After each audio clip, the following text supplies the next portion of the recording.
ગુજરાતના અલગ અલગ વિસ્તારોમાંથી વાહન માલિકોને ઊંચી રકમે ફોર વ્હીલ ગાડીનું ભાડું આપવાની લાલચ આપી વાહનો મેળવી સગેવગે કરી છેતરપિંડી કરનાર ઠગ ટોળકીના નાસતા ફરતા આરોપીને ઝડપી પાડતી સુરત શહેર ક્રાઇમ બ્રાન્ચ।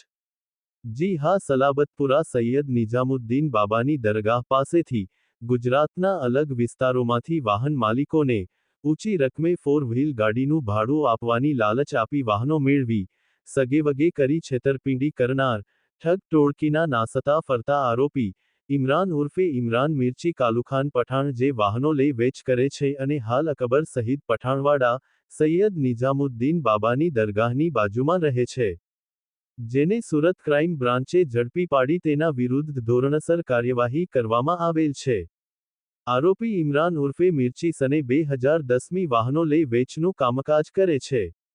સને 2023ની સાલમાં આરોપીના ઠગ ટોળકીના સભ્યો કલ્પેશ ઉર્ફે જાડો જરીવાલા, મયુર ઉર્ફે સન્ની સાંડીસ, યોગેશ પટેલ તથા મિત રાઠોડ નાઓએ ચોકબજાર ખાતે પટેલ ટ્રાવેલ્સના નામની ઓફિસ ચાલુ કરી તેઓ ગુજરાતના અલગ અલગ વિસ્તારોમાંથી વાહન માલિકોને ઊંચી રકમે ફોર વ્હીલ ગાડીનું ભાડું આપવાની લાલચ આપી તેમના પાસે નવી કાર લેવડાવી કાર ભાડે રાખતા હતા। થોડા સમય ભાડું ચૂકવ્યા બાદ કાર માલિકની જાણ બહાર બારોબાર આરોપી ઇમરાન ઉર્ફે મિર્ચી નાઓ હસ્તકે કાર અન્યને ગીરવે મુકાવી કારના બદલામાં રકમ મેળવી અને બાદમાં કાર માલિકને કારનું ભાડું આપવાનું બંધ કરી કાર માલિકો સાથે છેતરપિંડી અને વિશ્વાસઘાત કરતા ઠગ ટોળકી વિરુદ્ધ ગુજરાતના અલગ અલગ વિસ્તારોમાં ગુનાઓ રજીસ્ટર થતા